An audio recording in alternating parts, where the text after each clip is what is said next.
Ji-woon works for a home service company, helping people who don't have time to clean their homes. Today, he went to the house of an elderly man who lives alone, a regular client of his. On the table, there was a roll of toilet paper, some ointment, dirty socks, all scattered around. Ji-woon has OCD, and the mess really bothered him. Getting to work, Ji-woon put each item in its proper place. Clothes were neatly hung on hangers, and the house immediately became clean and tidy. After cleaning, he even cooked the old man a delicious meal. The old man praised his service and recommended him to the girl living in the apartment across the hall. She's known for being a really messy person. However, Ji-woon sticks to his principle. He never actively seeks out clients and only waits for them to come to him. Ji-woon was busy on the balcony when he saw the messy girl the old man mentioned, hanging out her laundry. He watched as she pulled clothes from the hamper and hung them in bunches on the hangers, without even bothering to straighten them out. Ji-woon shook his head in disapproval, muttering to himself, "Looks like they just came out of the wash, all wrinkled like that." Da-young, wrongly scolded, angrily returned to her apartment. After her father passed away, she's been living alone in a large house. Between paying off her father's debts and currently being an intern at an advertising agency, life has been incredibly tough for her.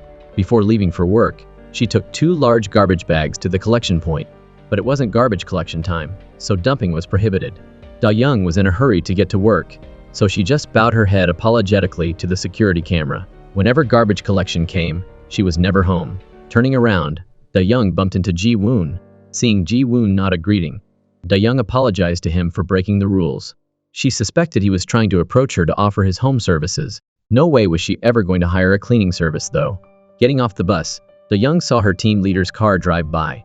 Afraid of being late, she ran like crazy towards the office. Unexpectedly, 2 male colleagues, wanting to pretend they'd worked late the night before, quickly shoved their bags at her and asked her to take them to their desks. Da-young rushed into the office just before the team leader arrived. The 2 male colleagues went to retrieve their bags, but Da-young glanced over at the cleaning lady. She had hidden the bags in the trash can. Da-young watched as the cleaning lady collected garbage from the desks, then secretly returned the bags to their owners. The late arrival was covered up, but the bags now reeked of garbage. The team leader called a meeting, but Da-young was tasked by a senior colleague with making calls to clients. Interns had no say, so Da-young just endured it. Even worse, before she could finish the calls, the same senior colleague told her to order lunch for everyone. Da-young took out her notebook and ordered lunch according to everyone's preferences.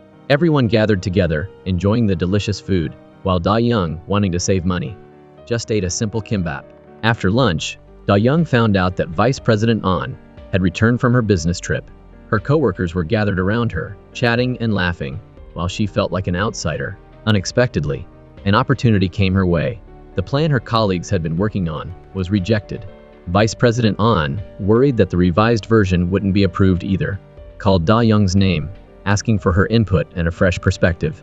Da-young clearly presented her creative ideas. The vice president listened very attentively and assigned her to work out the details. Da-young was extremely grateful and promised not to disappoint her for this opportunity. But the vice president said, "I'm only giving you a chance to try your hand at this. Don't get ahead of yourself." Da-young's enthusiasm was doused with a bucket of cold water. After work, she received a loan repayment reminder from the bank. Feeling down, she battled against the strong wind while calling her best friend to vent. Her friend reminded her that if she kept delaying the payment, her house could be repossessed. Instead, she should rent out the spare rooms to ease the financial burden. Da-young pondered her friend's advice, and as she reached the entrance of her alley, she saw trash flying everywhere because of the wind. Amidst the strong gusts, a man was struggling with the scattered garbage. Plastic bottles are attacking that poor guy. Da-young had no idea that the man was the chairman of Ji-woon Company, nor that the trash flying everywhere was the same trash she had left there that morning. The next day, which happened to be the weekend, Da-young wanted to sleep in but was woken up early by the doorbell. Standing outside was her elderly neighbor. As soon as she opened the door, the old man shoved a bag of trash into her hands, demanding she clean up the mess.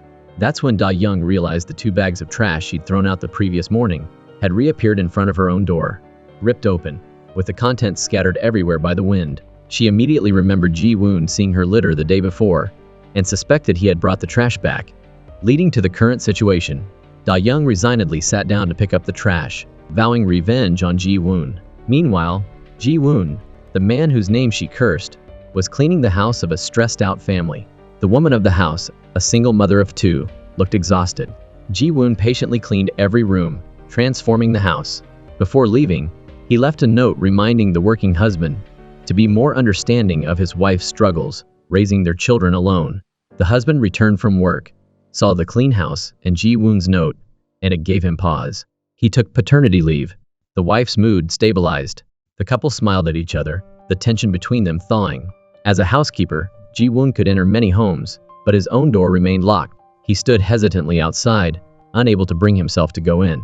He'd rather face his boss's scolding than go home. Everyone in this city carried their own burdens. As an intern, Da-young worried about being looked down upon by her coworkers. Vice President On called to inform her that the client had approved the idea she proposed. Her colleagues cheered and suggested a celebratory dinner. However, they all forgot about Da-young, the person most responsible for the success. Da-young stayed late, working overtime, feeling dejected. Starving, she was about to leave when she received a text from her coworkers, asking her to bring their bags to the karaoke bar. Da-young, her stomach growling, rushed to the karaoke bar and was pressured by her well-fed colleagues to sing for their entertainment. Someone even joked about her employment status, saying that maybe if she sang well, her dream of becoming a full-time employee would come true. Wanting to seize this opportunity, before singing, Da-young expressed her desire to be hired permanently in a month and a half. Everyone understood her intention, but no one spoke up, and the team leader just urged her to sing.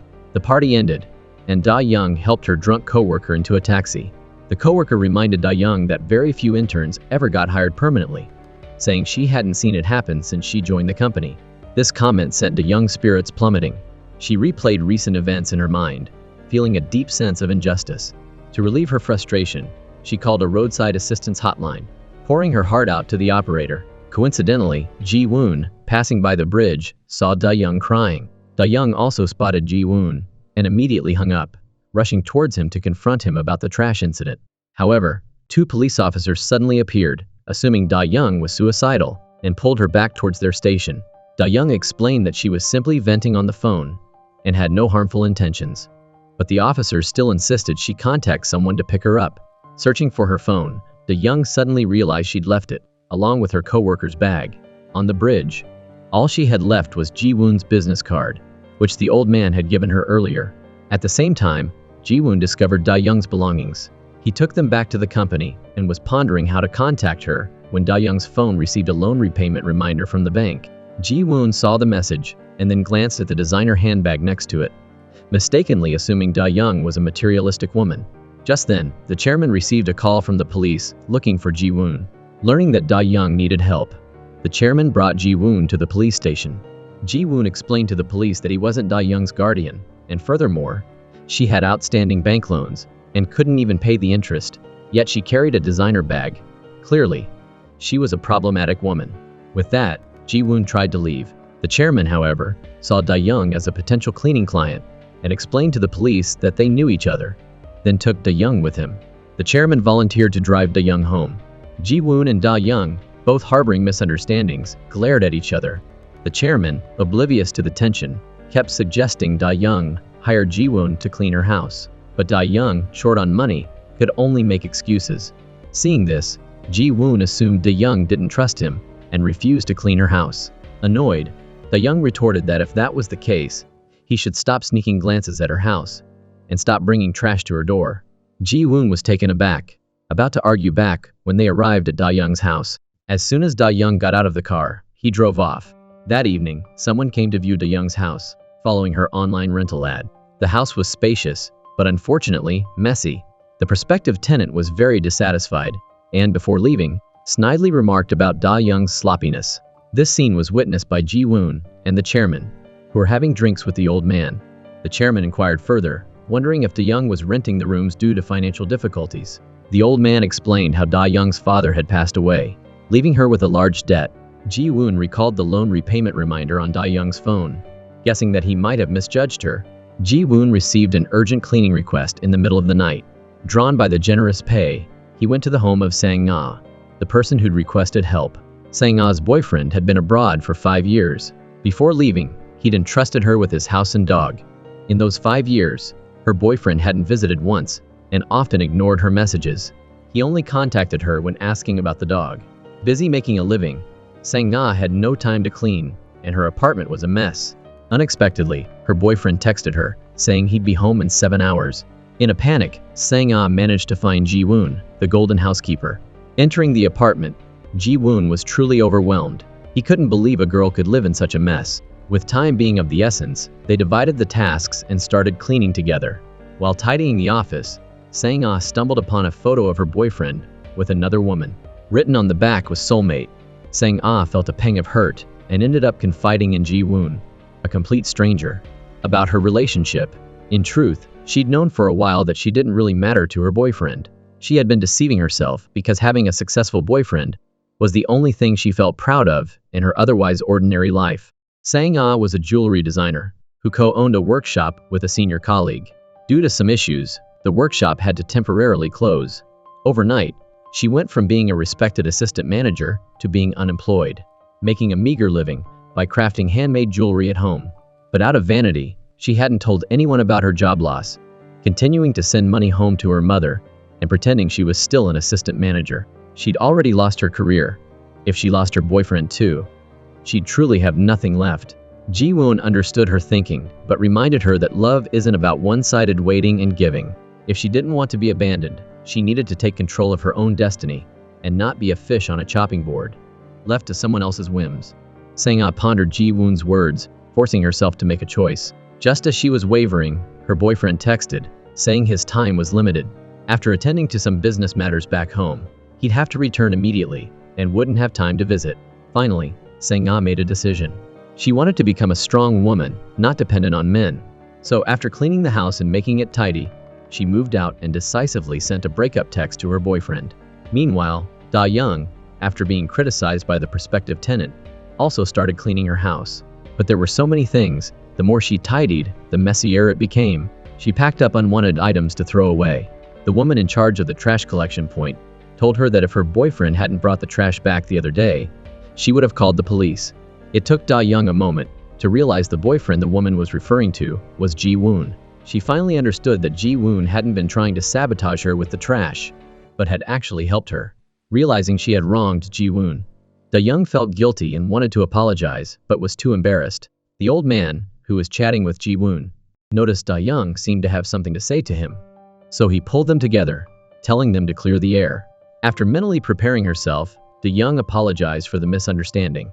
Ji-woon asked, "Do you need any help?" Ji-woon arrived at Da-young's house. Da-young explained that her father had designed the house himself, and every corner held precious memories of them together.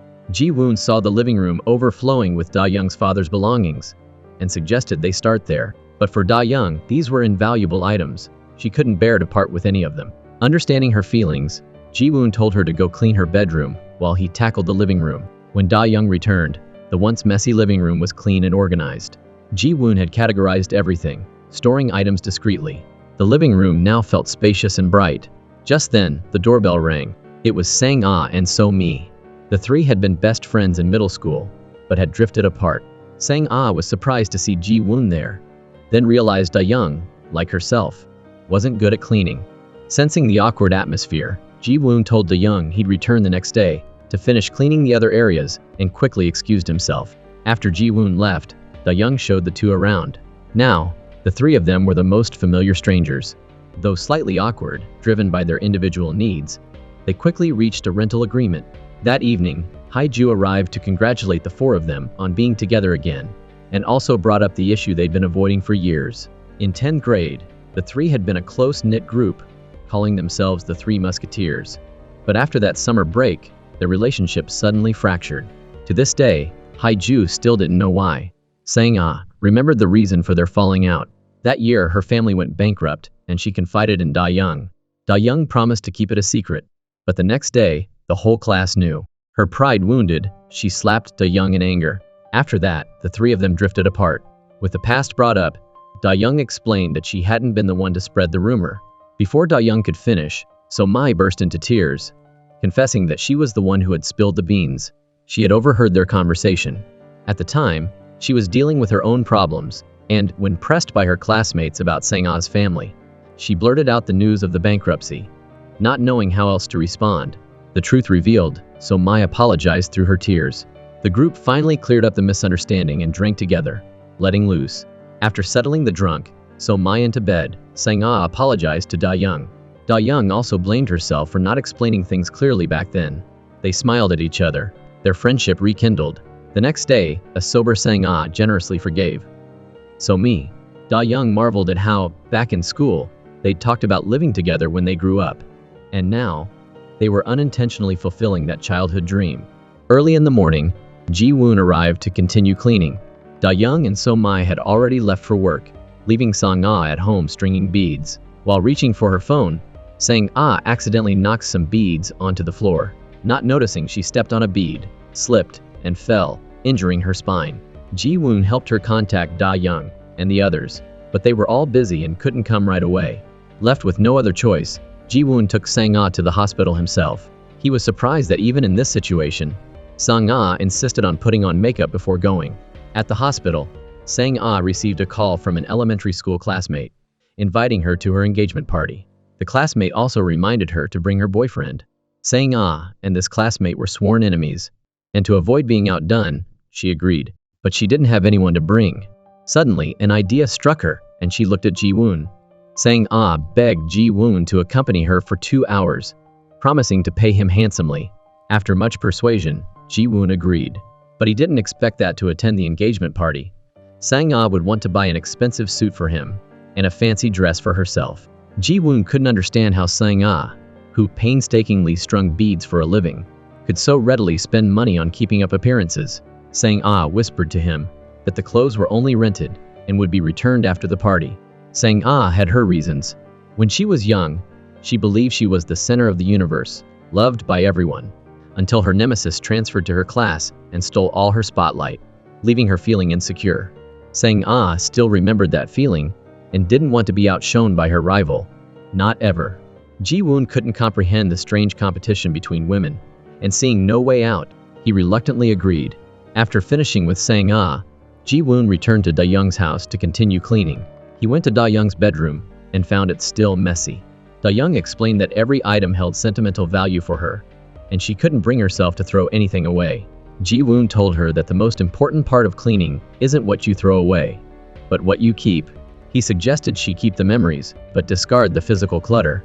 He then took pictures of each item, preserving the memories digitally, and told Da-young to discard them one by one, in chronological order. Da-young found Ji-woon's method ingenious. It even inspired her to develop a business plan related to housework, aimed at helping women who couldn't quit their jobs or neglect their homes, though seeking a balance between the two. She named her plan Handsome Housekeeper. Da-young's plan was approved by Vice President An. The Vice President even had it displayed on a large screen, and explained that housework was no longer just a woman's responsibility. The Handsome Housekeeper service challenged traditional notions. They could advertise on forums and websites frequented by mothers, attracting women who could afford to use housekeeping services and purchase related products. Everyone thought the idea was brilliant, but Da-young discovered that the name on the plan had been changed to Vice President An's. She immediately realized that Vice President An had taken credit for her work. Da-young was furious but didn't dare say anything, only imagining herself confronting the vice president and exposing her petty act. In reality, she couldn't even bring herself to ask. Meanwhile, Vice President An nonchalantly instructed her to create a detailed presentation, including photos of handsome men. Elsewhere, Sang-ah took Ji-woon to the engagement party. Seeing other women eyeing her expensive dress, Sang-ah felt a sense of satisfaction. Just as she was feeling smug, a man slipped, and the glass of red wine in his hand splashed all over her and Ji-woon. Sang-ah was drenched in red wine. To apologize, the man rushed forward with napkins to dab at the stain. Ji-woon scolded him, saying he was only making it worse, then grabbed a bottle of white wine from a nearby table and pulled Sang-ah to the restroom to clean it. Ji-woon used the white wine to lighten the stain, explaining that the rest would have to be handled by a dry cleaner. Sang-ah almost cried. The tag was still on the dress. She had planned to wear it once and return it. Once dry cleaned, it couldn't be returned. After they came out, Sang-ah learned that the man was Lawyer Kwon, the only one among her ex-boyfriends who had dumped her. Lawyer Kwon insisted on compensating her for the damage, so Sang-ah gave him her business card.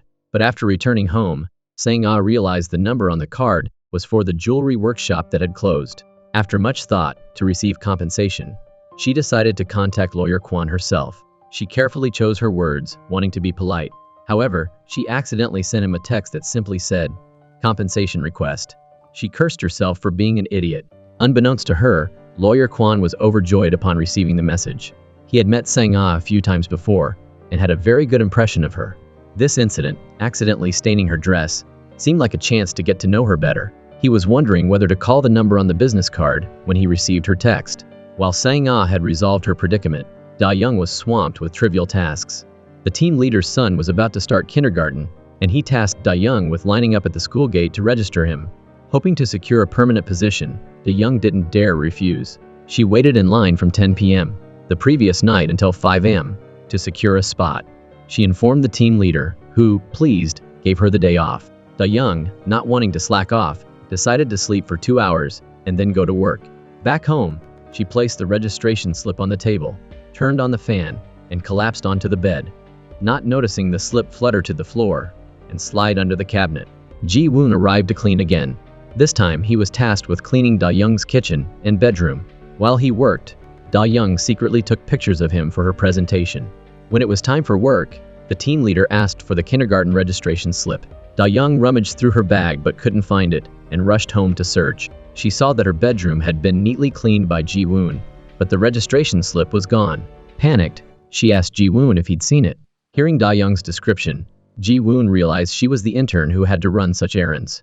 Da-young felt embarrassed, suspecting Ji-woon had thrown the slip away. But what was done, and she couldn't blame him. That evening, Da-young continued searching, and finally found the slip under the cabinet. Just as she was rejoicing, So-mai returned and told her that Ji-woon was rummaging through the trash at the collection point. Da-young ran out to apologize to Ji-woon, explaining that she had carelessly misplaced the slip. Ji-woon coldly replied, "Glad you found it." He then turned and walked away. Da-young thought he was angry and felt incredibly guilty. She still needed his help. It turned out that after seeing Ji-woon's pictures, Vice President Tan had decided to hire him as the advertising model and assigned this task to Da-young. After the incident with the registration slip, Da-young was hesitant to approach him. Ironically, during the meeting, Vice President An presented the handsome housekeeper plan, receiving praise from her superiors. Mid-meeting, Da-young experienced menstrual cramps and excused herself to the restroom. By the time she returned, the meeting was over. Her colleagues told her that Vice President An had announced to everyone that the handsome housekeeper idea was Da-young's. It turned out Vice President An had put her name on the plan, initially because she knew the company would never give an intern a chance. If she had presented it as Da-young's idea from the start, it would have been immediately rejected. Understanding Vice President An's good intentions, Da-young expressed her gratitude. Vice President An then instructed her to find Ji-woon and discuss a collaboration immediately. Enduring her cramps, Da-young led Vice President An to Ji-woon. She had previously asked the chairman to inform Ji-woon about the potential collaboration. Vice President An got straight to the point, explaining the purpose of their visit. Ji-woon had no interest in filming a commercial. However, he noticed Da-young's pale complexion. While Da-young was in the restroom, Vice President An asked Ji-woon about his relationship with her. Ji-woon countered with the same question. He pointed out that they were clearly superiors and subordinates working together. Yet the vice president hadn't noticed, or had chosen to ignore, Da-young's illness. Either way, it was unacceptable. Hearing Ji-woon's words, Da-young felt a warmth spread through her. She tried to stand up but felt dizzy and fainted. Seeing this, Ji-woon scooped her up and rushed her to the hospital. Da-young woke up a while later. She had experienced painful cramps before, and each time, a little rest was all she needed. Busy with work, she never had time to see a doctor. Also, given So-mai's serious illness, she'd been putting off her own health concerns. This time was no different. She wanted to leave as soon as the fourth drip was finished. Ji-woon stopped her, insisting she have a thorough examination to determine the cause of her pain. The doctor diagnosed Da-young with severe menstrual cramps and prescribed birth control pills. As Ji-woon accompanied Da-young to buy the pills, they bumped into Vice President An, who, upon seeing them together, became even more convinced they were a couple. On their way back, Da-young expressed her gratitude to Ji-woon for his help. Ji-woon didn't understand why she didn't sell her house, if she was struggling so much financially. His words reminded Da-young of the time after her father's death, when her relatives had also urged her to sell the house to pay off the debt. But she didn't want to lose the only thing her father had left her. No matter how difficult things got, she was determined to keep the house. Speaking of which, she thanked Ji-woon again. The house, as if by magic, had become both clean and organized thanks to him. Unable to bear seeing Da-young suffer, Ji-woon agreed to reconsider the modeling offer. Ji-woon drove Da-young home. Her roommates were worried about her. Ji-woon, ever the kind soul, borrowed ingredients from the old man and cooked them a delicious dinner. All four praised his culinary skills. Ji-woon asked Sang-ah about the dress situation. Sang-ah mentioned she had a meeting scheduled with lawyer Kwon. Her roommate, teasingly, spun a Cinderella story, wishing Sang-ah and lawyer Kwon a happy ending. Today was the day of their meeting. Lawyer Kwon had researched dating tips online beforehand, meticulously planning everything from the restaurant to the conversation topics. He even offered to drive Sang-ah home. Lawyer Kwon, creating opportunities for chance encounters, frequently passed by Da-young's house. He happened to run into Sang-ah while she was out shopping. He greeted her enthusiastically and invited himself up for coffee. Sang-ah, however, felt awkward and gave him the cold shoulder. To politely get rid of him, she went home, put on sunglasses, and led him to the bar owned by Ji-woon's chairman. Lawyer Kwon immediately recognized Ji-woon as the man who had accompanied Sang-ah to the engagement party. Learning that Ji-woon frequently visited Sang-ah's house, he inquired about their relationship. Sang-ah declared, "He is not my boyfriend," pointing at Ji-woon. Ji-woon had to explain that he was simply helping Sang-ah and her roommates with cleaning, and urged lawyer Kwon not to misunderstand. Realizing Sang-ah was using Ji-woon as a shield, lawyer Kwon confessed that this was more painful than a direct rejection. He frankly admitted his feelings for Sang-ah, promising not to bother her again.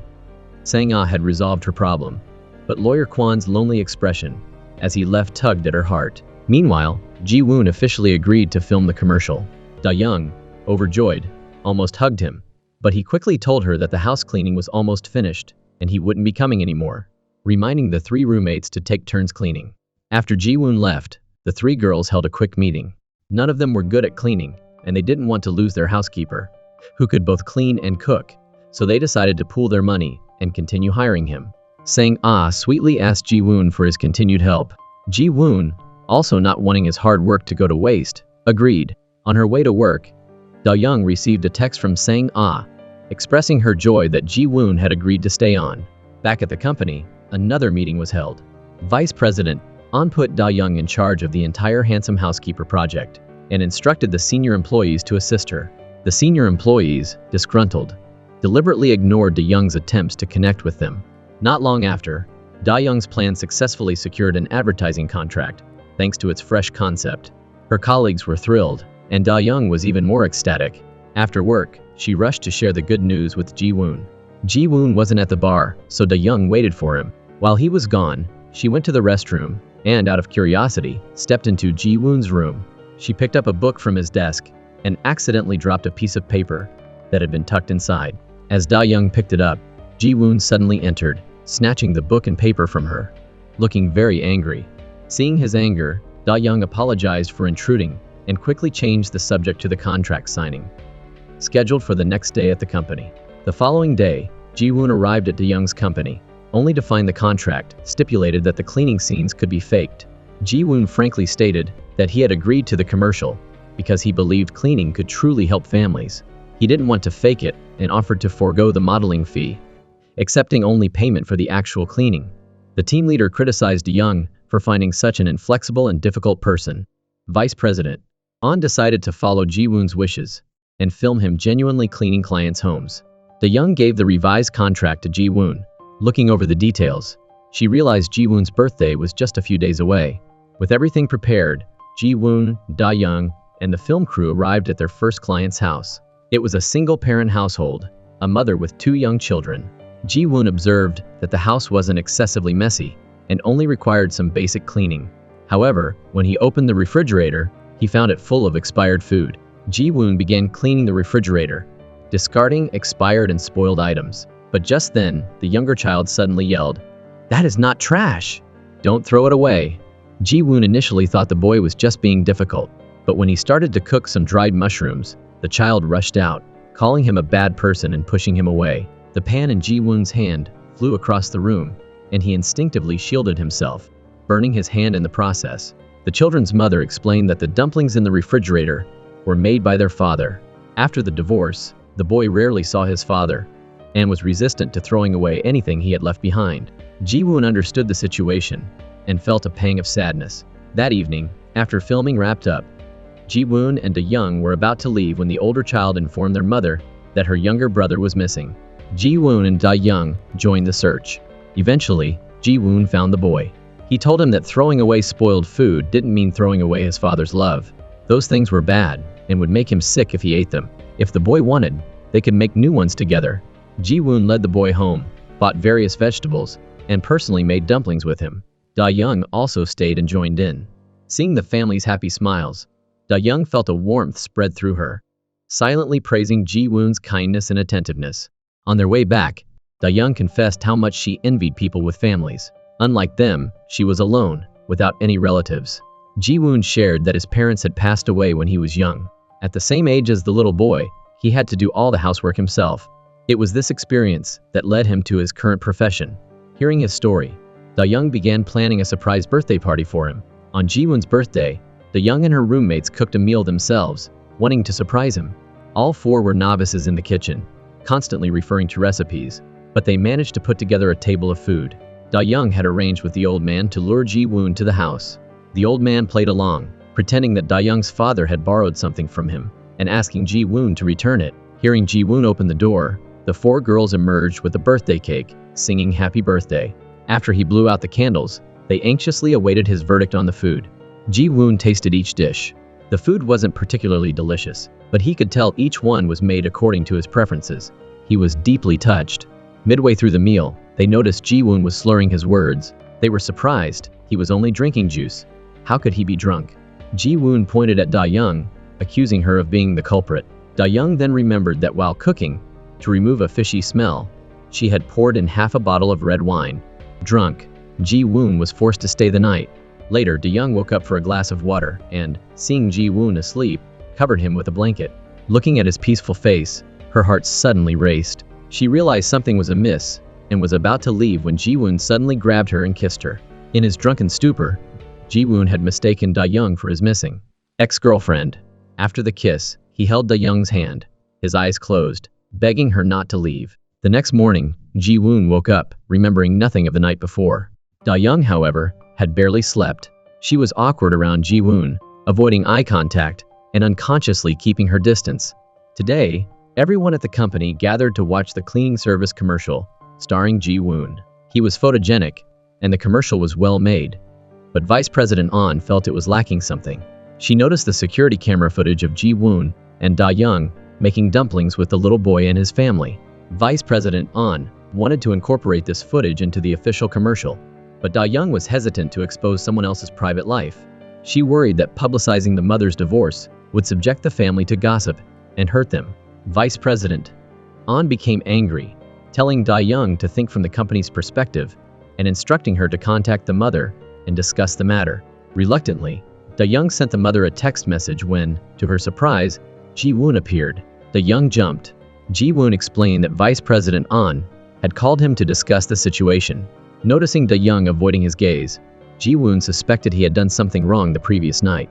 Da-young didn't tell him the truth. Since Ji-woon didn't remember, she didn't want to bring it up, as it would only make things awkward between them. On their way back, Da-young carefully probed Ji-woon, asking if he was waiting for someone special. When he didn't deny it, Da-young felt a pang of sadness. Ji-woon was waiting for the woman he loved, while she was developing feelings she shouldn't have. Da-young, Ji-woon, and Vice President Ahn visited the family and asked the mother for permission to use the dumpling-making footage in the commercial. The mother, grateful to Ji-woon for not only cleaning her house, but also teaching her children how to organize and lessening her burden, agreed. The matter resolved, they headed back. On the way, Vice President Ahn suddenly received a call from the hospital. Ji-woon quickly drove her there. After she got out of the car, Da-young noticed she had left her bag behind and rushed after her. Ji-woon tried to call her back, but she was too fast. Da-young followed Vice President Ahn upstairs and saw her comforting a sick child. The child called Vice President Ahn Mom. Vice President Ahn asked Da-young to keep her secret. Years ago, when she discovered she was pregnant, her irresponsible boyfriend had abandoned her. She decided to raise the child alone. However, reality was harsh. When companies learned she was a single mother, they refused to hire her. To provide for her child, she was forced to hide her status, which allowed her to secure a job and establish herself within the company. If the truth came out now, she would face public scrutiny and lose her job. Hearing Da-young agreed to keep her secret, Vice President An breathed a sigh of relief. She advised Da-young that if she wanted to advance in the company, she should avoid getting too close to Ji-woon. Da-young explained that they weren't a couple. Vice President An, speaking from experience, told her that the nature of their relationship didn't matter. What mattered was that the rumors could severely impact her career. Seeing Da-young emerge from the hospital with a thoughtful expression, Ji-woon guessed she knew what had happened. The day Da-young fainted, Vice President An had accompanied her to the bar. A part-time employee overheard Vice President An's phone conversation, where she referred to herself as Mom. During a casual chat, the employee had relayed this information to Ji-woon.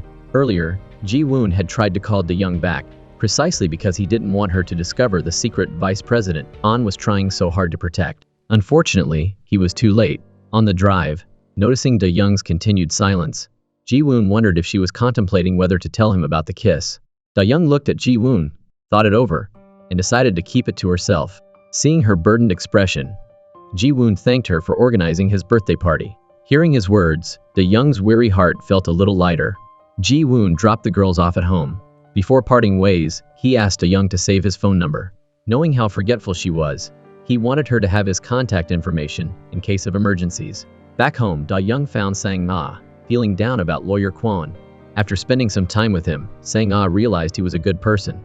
It's said you should strike while the iron is hot, yet she had hurt such a kind man. Da-young agreed that the kind-hearted Lawyer Kwon was a good match for Sang-ah. She reasoned that perhaps Lawyer Kwon's approach was wrong, but Sang-ah could give him a chance to show his true self. So Mai listened quietly to their conversation when she received a text. It was from Ga Ram, the part-time employee at the chairman's bar. While watching a horror movie alone, So Mai ran into Ga Ram. They chatted briefly and discovered their shared love for horror films. Gradually, they became friends. So Mai, who suffered from androphobia, felt comfortable around Ga Ram. Earlier that day, So Mai's stepbrother had brought her cream puffs to the bar. Disliking him intensely, she gave the cream puffs to Ga Ram. The text So Mai just received was a picture of Ji-woon and the chairman enjoying the cream puffs together. Seeing their happy faces, So Mai's mood brightened, but some unpleasant memories also surfaced. Back then, when So Mai was in high school, one day when her mother and stepfather were out, she bought cream puffs to share with her stepbrother. He then ordered some beers. Da-young interrupted So Mai's recollection, asking if she had a boyfriend. So Mai denied it, keeping the hidden memory to herself. Da-young returned to her room, recalling Ji-woon reminding her to save his number. Feeling a surge of warmth, she wanted to text him but, after much deliberation, decided not to bother him. The next day, Ji-woon arrived promptly to clean. First he made drinks and pastries for the three girls, much to their delight. A new day began with Ji-woon's thoughtful gesture. Lawyer Kwon, still not giving up on Sang-ah, lingered outside her house, hoping to catch a glimpse of her. However, his lurking was noticed by So Mai as she was leaving. So Mai, experiencing a wave of androphobia, mistook him for a suspicious character with ill intentions and called the police. Lawyer Kwon was taken to the police station. So Mai and Sang-ah arrived to identify the suspect, only to find it was Lawyer Kwon. The misunderstanding cleared up. Lawyer Kwon felt embarrassed in front of Sang-ah. Sang-ah, not wanting to hurt his feelings, offered to have dinner with him. The situation reversed. Lawyer Kwon was overjoyed, eagerly anticipating their dinner date. At the same time, Da-young ran into trouble. Today, she had to present the commercial starring Ji-woon to a client, but she had left her bag containing the USB drive at home. She frantically contacted her roommates, but unfortunately, both were out. Left with no other choice, she asked Ji-woon for help. Vice President An tried to stall for time, waiting for Ji-woon to arrive. Seeing that Vice President An couldn't stall any longer, Da-young bravely began her presentation. Just in the nick of time, Ji-woon rushed in, handing her the bag. Da-young quickly thanked him and hurried to start her report. In her haste, she tripped, scattering the contents of her bag across the floor. Department head O from the client company, seizing the opportunity, discreetly kicked her birth control pill pack further under the table, trying to hide it from view. However, a sharp-eyed female colleague still noticed it. Ji-woon helped Da-young up and gathered her belongings. Composing herself, Da-young successfully finished her presentation. The client was very satisfied. Before leaving, department head O put in a good word for Da-young with Vice President An, hoping she would soon be offered a permanent position. With the presentation over, Da-young breathed a sigh of relief. She texted Ji-woon to thank him, unaware that her colleagues were gossiping about her birth control pills. even fabricating stories about her supposed promiscuity. Da-young went to the chairman's bar, wanting to celebrate the successful presentation with her friends, but couldn't reach Sang-ah.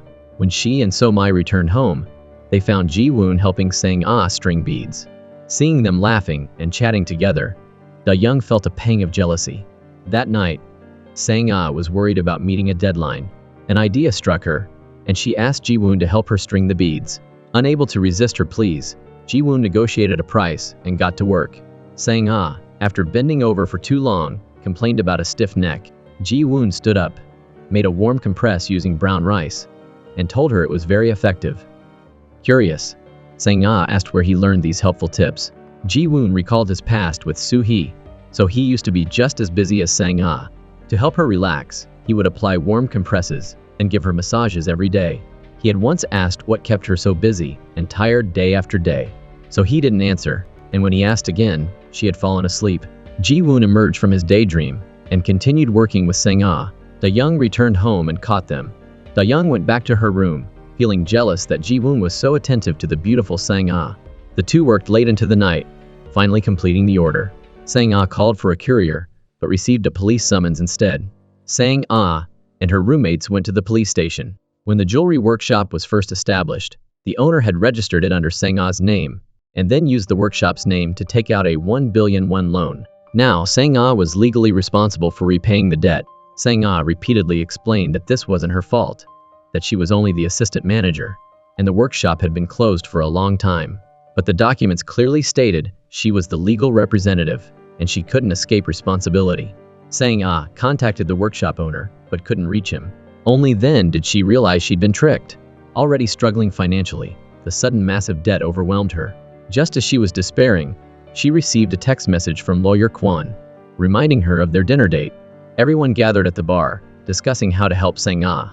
They all agreed that seeking lawyer Kwon's help and pursuing legal action was the best course. But Ji-woon predicted that Sang-ah wouldn't reveal this to lawyer Kwon. And he was right. Sang-ah still went to dinner with lawyer Kwon as planned. She was anxious and restless, and even then, she couldn't bring herself to ask for his help. Lawyer Kwon sensed her unease and tried to inquire, but Sang-ah, with her pride, lied and said everything was fine. Back home, Da-young and her roommates pressed Sang-ah for answers. Sang-ah confessed everything. She didn't want lawyer Kwon to see her at her lowest point. Da-young blurted out that Sang-ah was essentially after lawyer Kwon's money, and that if it wasn't true love, she shouldn't overthink it, and should openly express her needs. Her roommates chided Da-young for being insensitive. Da-young explained that she meant Sang-ah should be upfront about her difficulties. If lawyer Kwon decided to back out after learning the truth, then he wasn't worth it. Da-young sincerely urged Sang-ah to seek professional help from lawyer Kwon. Sang-ah was annoyed that her friends viewed her as a gold digger. She wanted to rely on her own efforts to become a woman, worthy of standing beside successful people.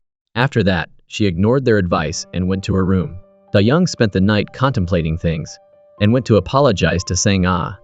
But her room was empty. Sang-ah had already left early that morning.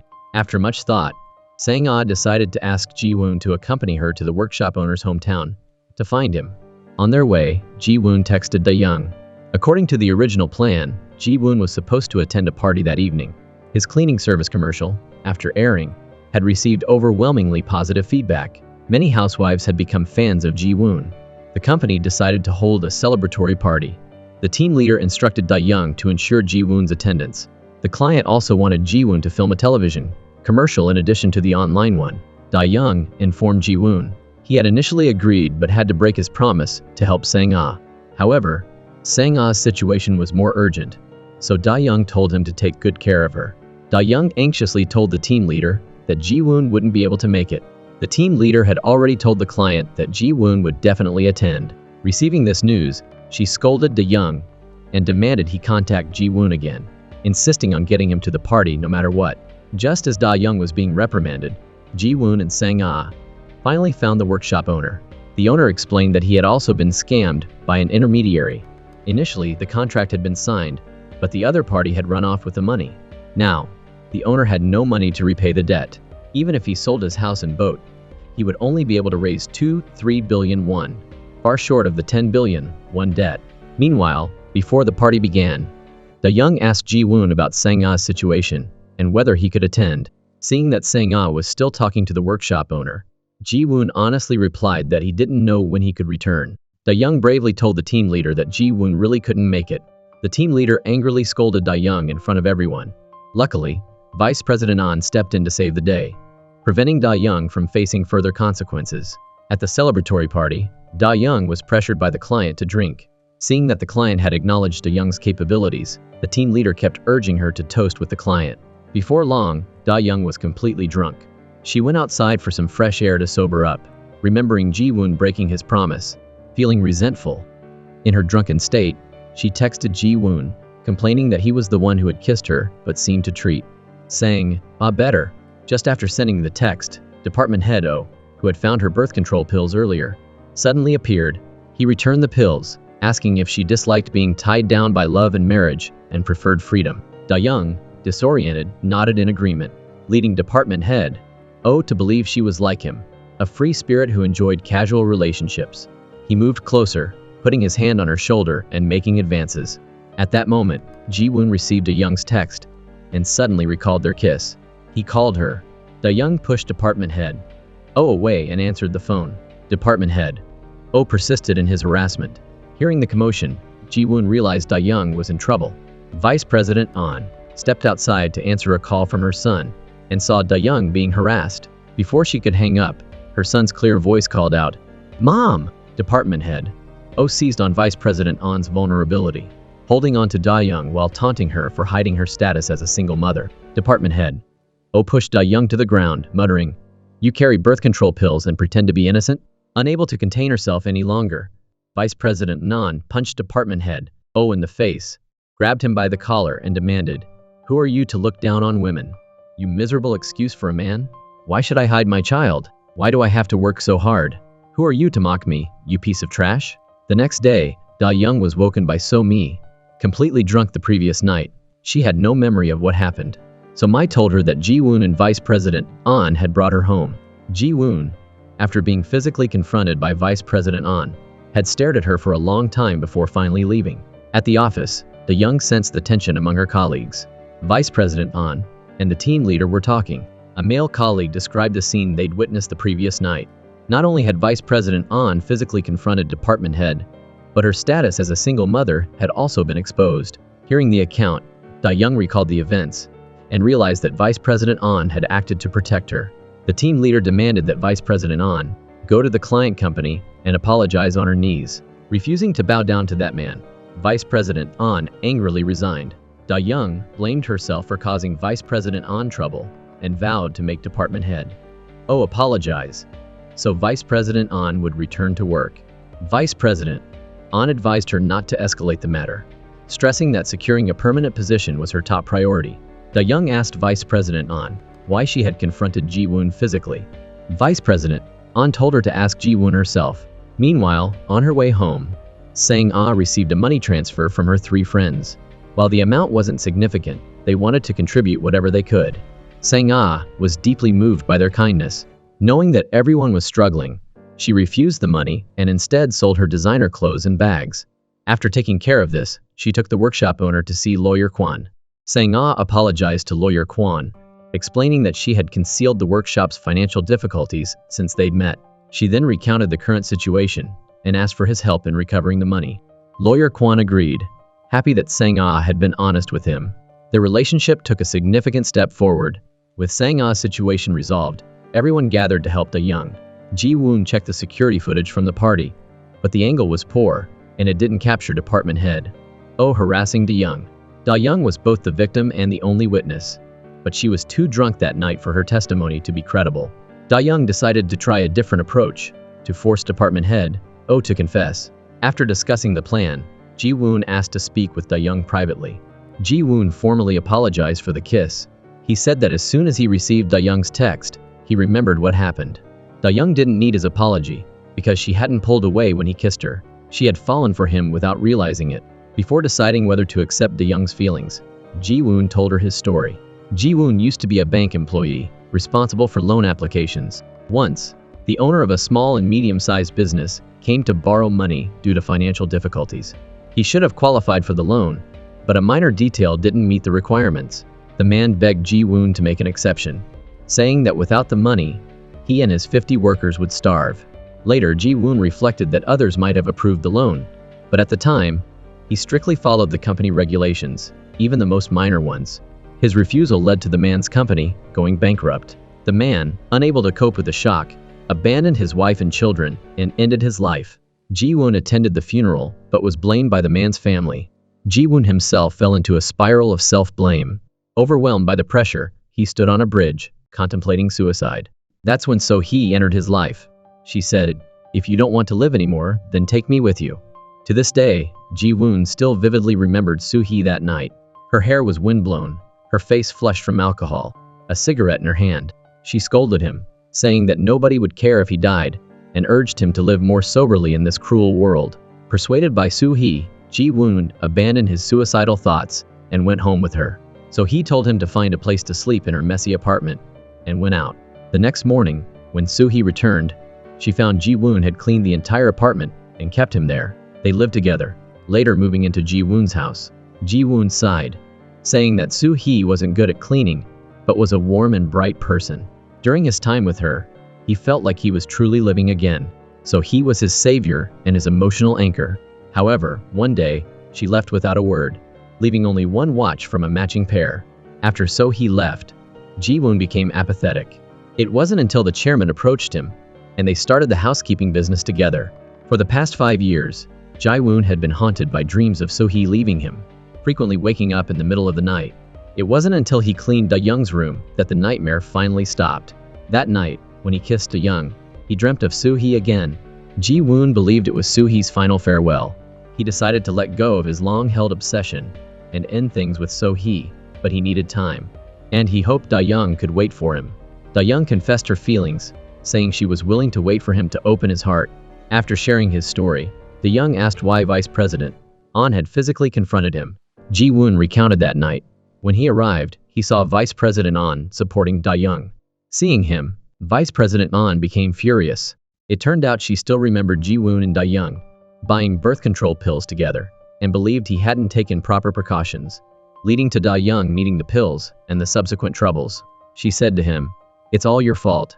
The next day, Da-young began dealing with Department Head Oh. With the help of a cleaning lady, Da-young and her friends, disguised as cleaners and repairmen, plastered the walls of Department Head Oh's company, with posters warning against sexual harassment. Seeing the posters plastered everywhere, Department Head Oh initially thought the company was planning some kind of event. Returning to his seat, he found a poster on his desk and became uneasy, quickly searching online for the penalties for sexual harassment. While he was in the restroom, the cleaning lady placed a book on handling sexual harassment complaints on his desk, along with a note. When Department Head Oh returned, he saw the words, "Looks like you need this" on the note. His face turned pale, suspecting someone had discovered his secret. Just as Department Head Oh was feeling anxious, Ji-woon, impeccably dressed in a suit, entered the chairman's office. Department Head Oh grew even more nervous, fearing Ji-woon would report him. When Ji-woon came out, Department Head Oh rushed after him, asking what he had said to the chairman. Ji-woon lied, saying he had shared some thoughts on the increasing prevalence of sexual harassment. This only heightened Department Head Oh's anxiety. He questioned Ji-woon about whether he and Da-young were responsible for the posters, and asked to speak with him privately. Ji-woon suggested a more secluded place, leading Department Head Oh to the rooftop, where Da-young had been waiting. Department Head Oh realized he had been tricked. He stubbornly refused to admit to harassing Da-young, demanding evidence, threatening to sue Vice President An for assault.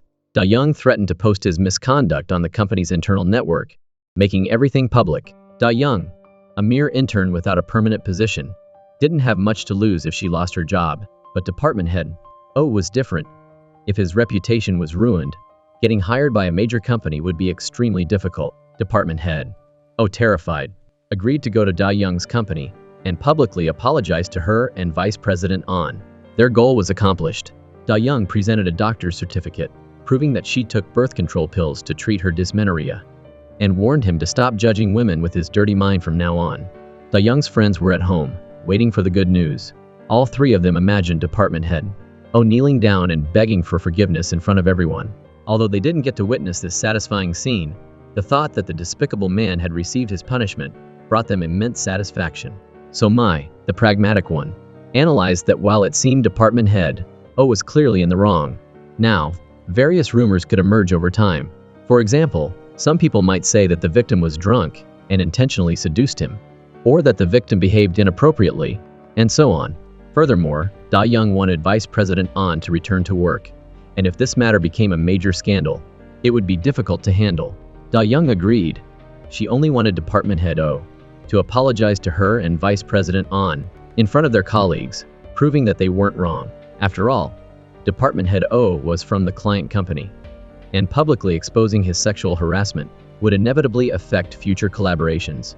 However, she didn't expect Department Head Oh to recount the incident himself, explain his conflict with Vice President An, and formally apologize to both Da Young and Vice President An. After doing so, Department Head Oh felt relieved.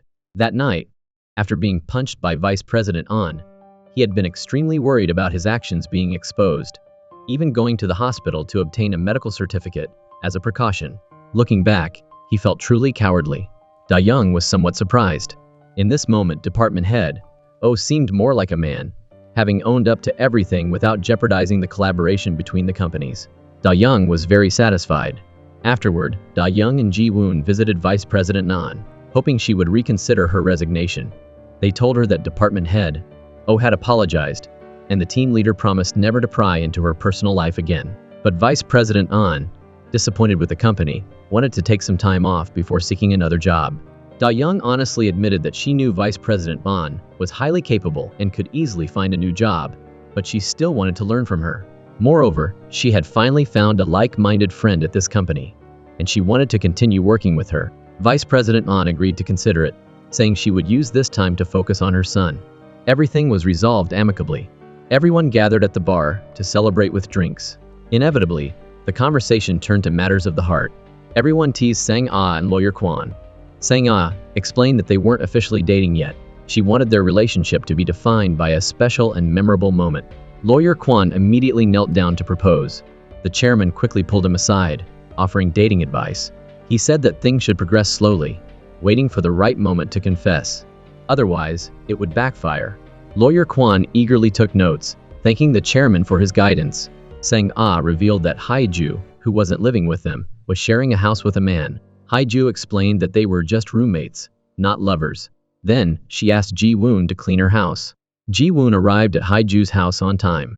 Initially, Chul Soo, Haiju's roommate, was reluctant to let a stranger clean their house. But upon opening the door and seeing a handsome young man, he changed his attitude and enthusiastically showed Ji Woon around. Ji Woon perceived the underlying issue between them. After Chul Soo left, he bluntly pointed out that Haiju was in love with a gay man. Haiju was embarrassed and distressed. She felt that loving a gay man was shameful. To cover it up, she said she had initially felt sorry for Chul Soo, who had nowhere to live, so she kindly let him stay. Unexpectedly, Chul Soo came back and overheard this conversation. He pretended not to hear anything and calmly talked to Haiju, but that night he didn't stay over, and he didn't go out selling with her the next day. Haiju couldn't get a hold of Chul Soo, so she risked going to find the guy Chul Soo liked, but she was surprised when that guy asked her out. At first, this guy thought Chul Soo and Haiju were dating. It wasn't until he told Haiju he liked her that Chul Soo said he and Haiju were just friends. He even lied, saying Haiju liked him too, and encouraged him to go for it. Haiju never expected things to turn into this weird three-way thing. She understood how Chul Soo felt, like he had a big crush, and she made it clear to this other guy that she and Chul Soo were really just friends, but that she secretly had a crush on Chul Soo. Still no word from Chul Soo. Haiju was sad and cried. Then, out of the blue, Chul Soo showed up, saying he found a new place and was moving out. Haiju asked Ji Woon to cook a really nice dinner, a goodbye meal for Chul Soo. During dinner, Haiju told Chul Soo honestly that she'd gone to see the guy he liked. Chul Soo was super embarrassed.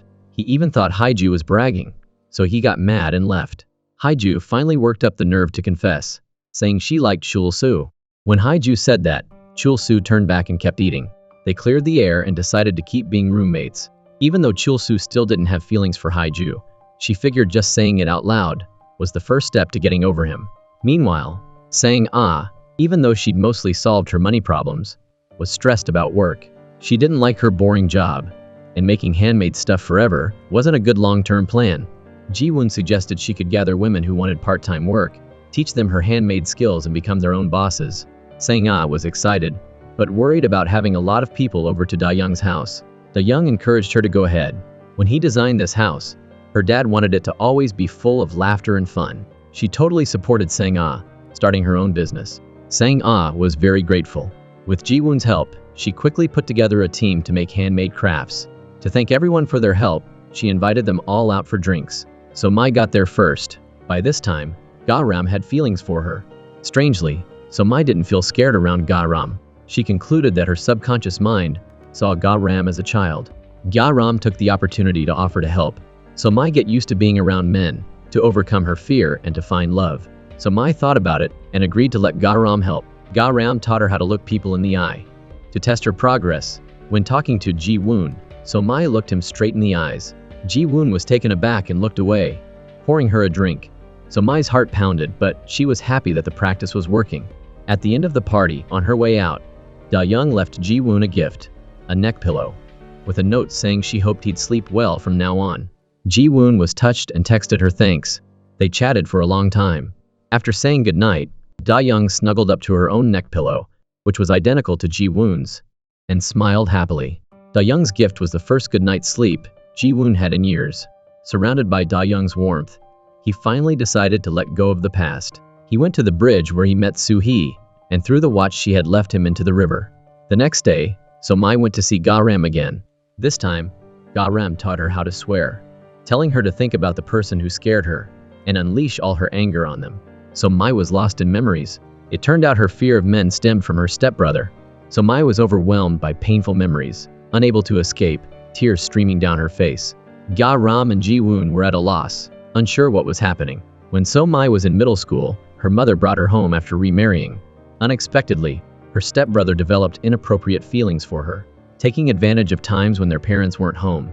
He got her drunk and sexually harassed her. So Mai wanted to tell her mother, but didn't want to ruin her newfound happiness, so she silently endured it.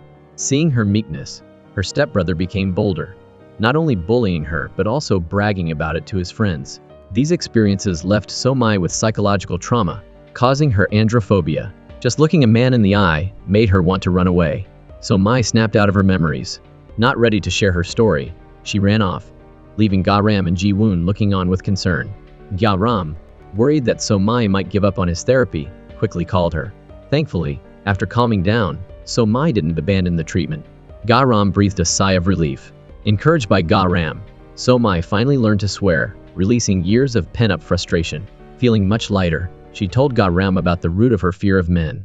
Back home, So Mai mustered her courage and told her friends about her stepbrother's abuse and how it led to her androphobia. Her three friends regretted not noticing her unusual behavior sooner and felt sorry that she'd suffered alone for so many years.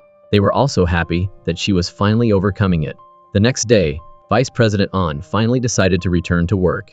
During her absence, the company lacked leadership, and everyone felt lost. The team leader realized Vice President An's importance and warmly welcomed her back. Da-young was overjoyed. Even better, Ji-woon had specially brought her lunch, comforting her after a long day at work. Da-young took the opportunity to ask Ji-woon to share his cleaning expertise with the cleaning ladies. Ji-woon was now a social media celebrity. Every time he went out, he was surrounded by people taking pictures. The cleaning ladies were thrilled to see him, almost taking out their notebooks to record his cleaning methods. On Sang-ah's side, her side hustle was thriving, with more and more women joining. Lawyer Kwon found excuses to see Sang-ah every day. He asked Ji-woon to let him know if he had any ideas to help Sang-ah, hoping to impress her. Ji-woon suggested he wait outside for 30 minutes before going in. Remembering how Sang-ah had rushed into her room earlier, Lawyer Kwon immediately understood that she didn't want to see him without makeup. He should give her time to get ready. Grateful for Ji-woon's advice, Lawyer Kwon obediently waited outside. Before long, Friday arrived. After work, Da-young hurried home. Today was her first date with Ji-woon. Sang-ah, about to meet Lawyer Kwon, came back to help her with her makeup. Da-young arrived at the restaurant where she was supposed to meet Ji-woon, but he wasn't there. Ji-woon, always punctual, was late. Da-young called him, but no one answered. She couldn't reach him until the restaurant closed. Da-young, worried, rushed to the bar to look for him. The bar owner was also looking for Ji-woon because he hadn't shown up all day. Customers with reservations kept calling to complain. The two of them frantically tried to figure out where Ji-woon could be. Then the bar owner remembered a place and quickly took Da-young to Ji-woon's old house. Sure enough, Ji-woon was there, lying in bed, drenched in sweat and groaning in pain. It turned out that before meeting Da-young, Ji-woon had finally worked up the courage to open the house. He'd left empty for so long. He'd decided to spend a night there, putting his memories of So-hee in the past. But it had rained earlier, and his health was already poor. He had come down with a bad fever. Da-young and the bar owner rushed Ji-woon to the hospital. The doctor diagnosed him with a severe cold, saying he just needed in the 4th drip and 2 days rest. Da-young stayed by Ji-woon's side, her heart aching for him. Ji-woon always helped others, but when he needed it most, he had to endure the pain alone. Ji-woon woke up and apologized to Da-young for missing their date. Da-young told him not to blame himself, and taking a page from his book and made him some porridge. When Ji-woon woke up again, he saw Da-young asleep by his bedside, and his heart swelled with emotion. He felt both touched and a growing love for her. Ji-woon opened up to Da-young. This was the first time he'd returned to the house he shared with So-hee in 5 years. That day, after throwing away So-hee's watch, he'd stood in the rain for a long time. Since So-hee left, his heart had been empty until he met Da-young. Da-young was forgetful and clumsy, but she was always full of life. Her energy inspired him, gradually filling the void in his heart. Ji-woon admitted he had many flaws, but still wanted to walk alongside Da-young into the future. Would she agree? Da-young, who had been waiting for this day, quickly nodded yes. They confessed their feelings for each other, officially becoming a couple. Da-young didn't come home that night.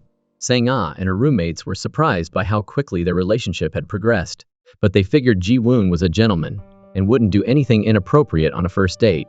Unable to reach Da-young or Ji-woon, they called the chairman and learned that Ji-woon was sick, and Da-young had taken care of him all night. The 3 of them went to the hospital to visit Ji-woon. Seeing his empty, lifeless apartment, they decided to surprise him. So the 4 girls went shopping for household items, transforming the bare space into a cozy home. Ji-woon woke up to a completely changed apartment and a home-cooked meal prepared by the 4 girls. Sitting at the dining table, surrounded by love and friendship, he was speechless with gratitude. After taking care of Ji-woon, Sang-ah and Lawyer Kwon went on their date. Knowing Sang-ah loved squid, Lawyer Kwon took her to a famous restaurant. Unfortunately, it was closed. Sang-ah, despite her sore foot, comforted Lawyer Kwon, who kept apologizing. Just then, a motorcycle almost hit Sang-ah. Lawyer Kwon quickly pulled her close, but her heel got caught in a sewer grate and broke. Lawyer Kwon carried Sang-ah on his back. Although their plans were ruined, he got a chance to be close to her. Lawyer Kwon secretly rejoiced. He carried Sang-ah to his office and helped her fix her shoe. Sang-ah accidentally saw his detailed dining plan. She couldn't believe that for a simple meal, Lawyer Kwon had researched all the restaurants and considered every detail. Touched by his thoughtfulness, Sang-ah felt deeply moved. Now, all they needed was a formal and romantic confession. This time, Lawyer Kwon, for once, was on the same wavelength as Sang-ah. The next day, he brought flowers and a gift to confess his feelings. To surprise Sang-ah, he called one of the women from the crafting team and asked her to lure Sang-ah outside. Knowing Sang-ah was always image-conscious, he specifically asked the woman what Sang-ah was wearing. The woman thought for a moment and replied, "Very glamorous." It turned out that with the increasingly hot weather, she had given Sang-ah a pair of comfortable, loose-fitting pants that day, boasting that everyone on the team was wearing them. Lawyer Kwon, unaware of this, saw Sang-ah come outside and immediately knelt down on one knee, offering her flowers and asking her to officially be his girlfriend. The other women rushed out, throwing confetti and cheering. Sang-ah exclaimed, "We're officially dating? Starting now? Here? Dressed like this?" Then Sang-ah ran back inside. Lawyer Kwon was left speechless with regret. Meanwhile, Da-young took Ji-woon to the cemetery to visit her father's grave. She had promised her father that she would tell him as soon as she had a boyfriend. Now, with Ji-woon by her side, she could finally put her father's mind at ease. From now on, she wouldn't be alone, and she would live happily every day. Ji-woon also stood before Da-young's father's grave, promising to take good care of her and never let her be lonely again. Da-young was blissfully in love. After work, she texted Ji-woon to meet up, but he replied that he wasn't free. It turned out Ji-woon had found a picture of So-hee in his room at the bar. Besides the chairman and Ji-woon, only Ga-ram was at the bar. They both suspected Ga-ram had planted the picture. To test him, the chairman gave Ga-ram a bag of chips. Then, while his hands were full, tried to pat him down. Ga-ram dodged, and a photo fell out. 2 photos, one of Ga Ram and one of Soo-hee, formed a complete picture when placed together. The chairman and Ji-woon were stunned, demanding to know the connection between Ga Ram and Soo-hee. Ga Ram, seeing he couldn't hide it any longer, revealed the truth. So-hee was his mother. Ga Ram had never met his mother. His father told him she died giving birth to him.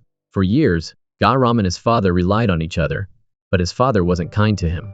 At 17, Ga Ram was taken to the police station for causing trouble with some delinquents. Without compensation, he would be sent to juvenile detention. That's when So-hee appeared. She paid the compensation and told him she had given birth to him at 17, and now, at 17, she didn't want his life to be ruined. Ga Ram lived with his mother for 3 years. On his graduation day, they took a picture together, the same one Ji-woon and the chairman had found. That night, when Ga Ram returned home, he discovered his mother was gone, leaving only a letter, wishing him well. In the letter, she said she had something to do and had to leave. After his mother left, Ga Ram learned that she had initially paid his father a large sum of money in exchange for being able to raise him for 3 years. While searching for her, he discovered the connection between Ji-woon and his mother. He learned that Ji-woon had been making payments for his mother's living expenses, as well as other debts. He guessed that Ji-woon was the something to do his mother had mentioned in her letter. Knowing Ji-woon was also looking for his mother, Ga Ram started working part-time at the bar, hoping to find information about her. Now, seeing Ji-woon and Da-young together, he worried Ji-woon would give up the search. So he planted the picture in Ji-woon's room. Ji-woon and the chairman understood the situation. Neither had known Soo-hee had a child. Years ago, back in his gangster days, the chairman had a crush on So-hee, often watching her from afar. Later, he learned about Ji-woon and helped him out of his apathy after Soo-hee left. They had worked together ever since. During their search for Soo-hee, both the chairman and Ji-woon knew she had worked as a bar hostess. Now, putting together the facts Ga Ram revealed, the chairman suspected Soo-hee had intentionally approached Ji-woon, getting him to help her pay off her debts. Regardless, the chairman wanted Ji-woon to give up the search and be happy with Da-young. Ji-woon had his own thoughts. Perhaps the 5-year search had become an obsession. Now, he just wanted to find the answers himself. Da-young also made a discovery. On her way home, she ran into the old man. Seeing him struggling with his bags, she offered to help, but noticed a watch in his house, identical to the one So-hee left Ji-woon with. The old man explained that he used to own a watch repair shop. So-hee had left an address when she had a watch repaired there, but he couldn't remember where he'd put it. Da-young, her mind racing, quickly excused herself, worried that So-hee still had feelings for Ji-woon. Da-young wrestled with whether to tell him. After much deliberation, she decided to visit the old man and look for So-hee's address first. Unable to find it at the old man's house, he suggested that Ji-woon might have thrown it away while cleaning his place over the past 2 days. Da-young, determined, went to the garbage dump to search. Ji-woon saw her there. She lied, saying she was looking for anything reusable among the old man's discarded items. Ji-woon, unaware of the real reason, commented that Da-young's house was already overflowing with stuff. She couldn't possibly bring more home. Finding nothing at the dump, Da-young returned to the old man's house and saw Ji-woon about to throw away a wall calendar. The old man stopped him, saying he often wrote down phone numbers on it. Da-young had an idea. While Ji-woon wasn't looking, she flipped through the calendar and found So-hee's address. Just then, the bar owner arrived to chat with the old man. The old man mentioned Da-young searching for the address of the woman who had her watch repaired. He assumed the chairman didn't know Soo-hee, unaware of their past connection. Earlier, the chairman had seen Soo-hee's watch at the old man's house, and also noticed her address written in his notebook. While the old man wasn't looking, he tore out the page with the address, not wanting Ji-woon to see it. He hadn't expected Da-young to find the address another way. That evening, Ji-woon made a late-night snack for the 4 girls. Da-young went out to buy drinks and bumped into Soo-hee in a narrow alleyway, but they didn't recognize each other, treating each other as strangers. Later, So-hee went to the old man's to retrieve her watch. The old man asked if she knew Da-young. Hearing the name for the first time, So-hee said she didn't. Back at the dinner table, everyone chatted happily. So Mai, having learned about Ji-woon and Soo-hee's relationship from Ga Ram, worried that Ji-woon couldn't forget Soo-hee and that Da-young would get hurt. Da-young was also conflicted about whether to tell Ji-woon about the address. Just then, Ji-woon received an unexpected call from the hospital. He and Da-young rushed to the hospital and learned that the chairman had cancer. Ji-woon was angry that the chairman had hidden this from him for so long. The chairman confessed that he had been ill since they first met. He explained that the past 5 years had been a gift, a time he hadn't expected to have. He expressed his gratitude for becoming like family to Ji-woon. Now, his only wish was to see Ji-woon happy, and he reiterated his advice for Ji-woon to stop searching for So-hee. Da-young overheard their conversation and was uncertain about Ji-woon's true feelings for So-hee. The chairman spoke with Da-young privately and asked her not to reveal So-hee's address to Ji-woon. He explained that Ji-woon had endured 5 years of suffering and had finally moved on. He didn't want to see everything unravel for him. On the way home, Da-young contemplated the chairman's words, feeling deeply conflicted. In the end, however, she decided to give So-hee's address to Ji-woon. She wanted him to resolve the lingering questions in his heart and make his own decision. As soon as she stepped inside, Da-young burst into tears. Pushing the man she loved away was agonizing, but she wanted a relationship free of lingering shadows. She also wanted Ji-woon's eyes to hold only joy, not sadness. Ji-woon went to So-hee's house, stood outside for a long time, but couldn't bring himself to knock.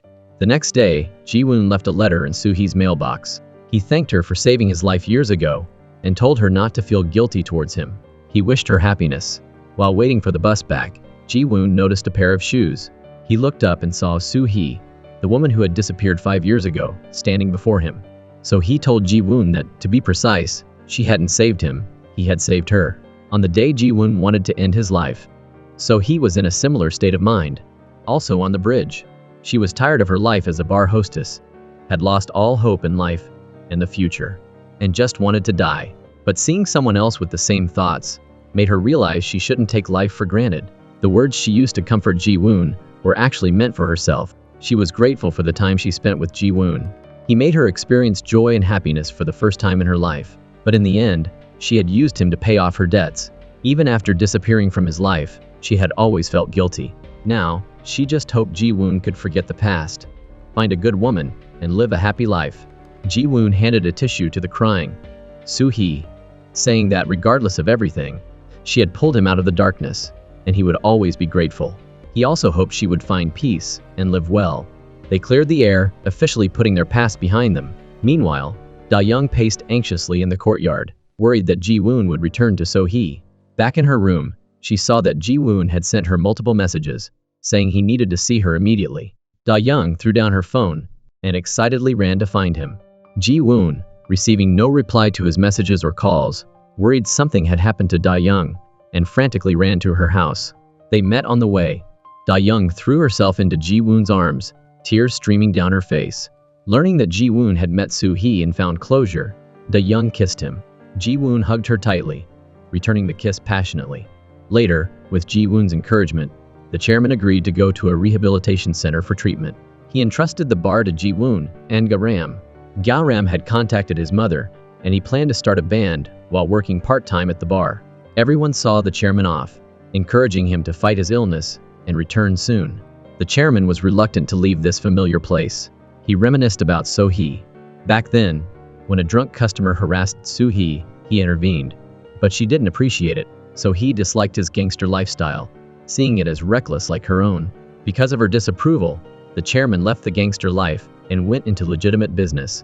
Unfortunately, So-hee disappeared afterward, never giving him a chance to be with her. Meanwhile, lawyer Kwon realized that Sang-ah still yearned to be a jewelry designer. To help her achieve her dream, he stayed up all night, searching online for design jobs. Sang-ah successfully passed her interview, and through continuous effort, launched her own brand. She credited her success to lawyer Kwon, and designed 2 rings for them. They exchanged rings, promising to be together forever. Sang-ah, curious, asked lawyer Kwon why he always planned everything in advance. He explained that his mother had always made all his decisions for him. He'd never had a say in anything, until he met Sang-ah. Her independence and free spirit captivated him. Being with Sang-ah gave him purpose, and helped him understand what truly mattered in life.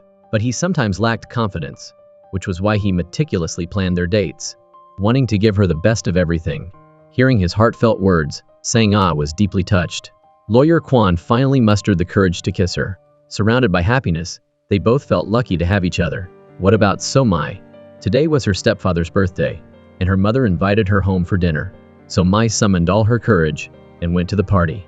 Her mother told her about her stepbrother. When her mother and stepfather first got married, her stepbrother had mistakenly believed her mother was the other woman, and resented them both. Later, learning the truth, he tearfully apologized to their mother for what he had done to So Mai. Her mother sighed, saying her stepbrother was a sensitive child. Now, their family was finally at peace, and she cherished their hard-won happiness. When So Mai was leaving, her stepbrother offered to walk her out. Seeing his hesitant expression, So Mai knew he wanted to apologize, but she stopped him. She was glad he recognized his mistake, but more importantly, she was happy that she had overcome her fear. From now on, she would confidently look people in the eye, no longer avoiding them or feeling afraid. In addition, So Mai's nail salon was booming, thanks to her trendy designs. But besides work, So Mai had a new hobby, being a huge fan of Ga Ram's band. As for Haiju and Chul Su, their business continued to thrive. Though not romantically involved, they remained close friends and like family to each other. Finally, the day arrived for Da Young's official job interview. Before the interview, her colleagues offered her advice. During the interview, the team leader and vice president An also spoke highly of her. Da Young's abilities were recognized, but unfortunately, due to someone with connections getting the position, she didn't pass. During her unemployment, Da Young finally decided to sort through her father's belongings. Looking at the familiar items, remembering her father's hard work raising her, she couldn't hold back her tears. Fortunately, she had Ji-woon by her side, so she wasn't alone. Ji-woon moved into Da Young's house, living with the girls. Every morning, they woke up to a delicious breakfast prepared by Ji-woon, and their days were filled with joy. Soon after, Vice President An resigned and started her own advertising agency. Da Young interviewed and once again became her employee. As for the chairman, at the rehabilitation center, he told his roommates about his pure love for So-hee.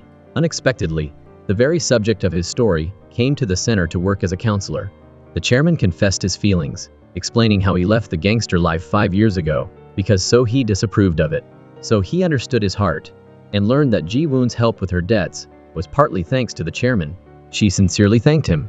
Having weathered many storms, they quietly enjoyed their present lives. It was another beautiful day. Everyone gathered at Da Young's house for a meal, enjoying the warmth of love and friendship. They had faced uncertainty, hesitation, setbacks, and failures. But thankfully, after overcoming these obstacles, they had all found their own paths, embracing their new lives. The drama ends here. Thank you for watching.